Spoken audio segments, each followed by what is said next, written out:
नमस्कार। बिहार में अपराध और सरकार की कार्रवाई को लेकर एक नया बयान सामने आया है सम्राट चौधरी की तरफ से। आज उसी मुद्दे को विस्तार से समझेंगे।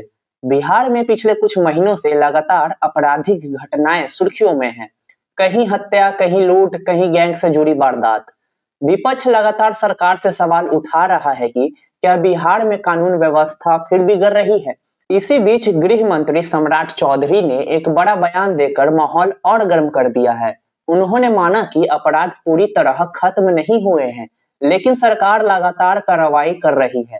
गृह मंत्री ने साफ कहा, अपराध समाप्त नहीं हुए, लेकिन अपराध पर कार्रवाई हो रही है। नीतीश जी ने सुशासन दिया है और हम बार बार कह रहे हैं कि ऑर्गेनाइज क्राइम को खत्म किया गया है। आपराधिक घटनाएं हो रही हैं, चिंता का विषय है और आगे उसे भी ठीक करना है। इस बयान के दो बड़े पॉइंट्स निकलकर सामने आते हैं। सरकार मान रही है कि अपराध बढ़े हैं, लेकिन सरकार यह भी दावा कर रही है कि संगठित अपराध यानी ऑर्गेनाइज क्राइम पर सबसे ज्यादा चोट की गई है। सम्राट चौधरी का यह बयान कहीं न कहीं राजनीतिक और प्रशासनिक दोनों स्तरों पर बहुत मायने रखता है, क्योंकि आमतौर पर सरकारें अपराध को लेकर इतनी खुलकर स्वीकृत नहीं करती। जब रिपोर्टर्स ने पूछा कि आपने 400 लोगों की जो सूची जारी की है, उससे सरकार में खलबलाहट मच गई है, तो सम्राट चौधरी ने कहा, नहीं, वह तो न्यायालय को तय करना है। पूरी सूची कोर्ट को सौंप दी गई है। जैसे ही आदेश मिलेगा, उन सबकी संपत्ति जब्त कर ली जाएगी।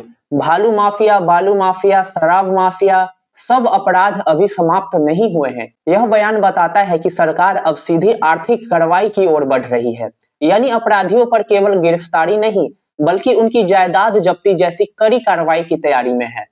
400 लोगों की लिस्ट का सामने आना कई संकेत देता है। राज्य में अपराधियों का नेटवर्क अभी भी फैला हुआ है। सरकार अपराधियों के आर्थिक सोर्स काटने की रणनीति पर काम कर रही है। कोर्ट के आदेश के बाद बड़ी बड़ी संपत्तियां जब्त होने की संभावना है। यह कदम बिहार में माफिया और गैंगस्टर सिस्टम को कमजोर करने का एक बड़ा मोड़ हो सकता है, लेकिन इसका एक राजनीतिक एंगल भी है। क्या यह सूची विपक्षी नेताओं के करीबियों पर भी असर डालेगी या केवल कुछ खास जिलों को टारगेट किया जाएगा? ये सवाल भी उठ रहे हैं। अब सवाल यह है कि क्या बिहार में अपराध वास्तव में कम हुए हैं? हाल में कई जिलों में हत्या, लूट और गैंगवार की खबरें आई हैं। जनता भी सोशल मीडिया पर कानून व्यवस्था को लेकर लगातार अपनी चिंता व्यक्त कर रही है। विरोधी दल सरकार पर आरोप लगा रहे हैं कि सिर्फ बयानबाजी की जा रही है, जमीन पर सुधार नहीं दिख रहा। लेकिन सरकार का दावा है कि संगठित अपराध पर कड़ी कार्रवाई हुई है। कई बड़े अपराधियों की जायदाद जब्त की जा चुकी है और अब 400 नई फाइलें कोर्ट में पहुंच चुकी है। यानी सरकार अपनी ओर से यह संदेश देना चाहती है कि एक्शन जारी है और आने वाले समय में बड़े अभियान देखने को मिल सकते हैं। सम्राट चौधरी का यह बयान एक तरफ अपराध की वास्तविक स्थिति को दर्शाता है और दूसरी तरफ सरकार की सख्त नीति को भी मजबूत करता है।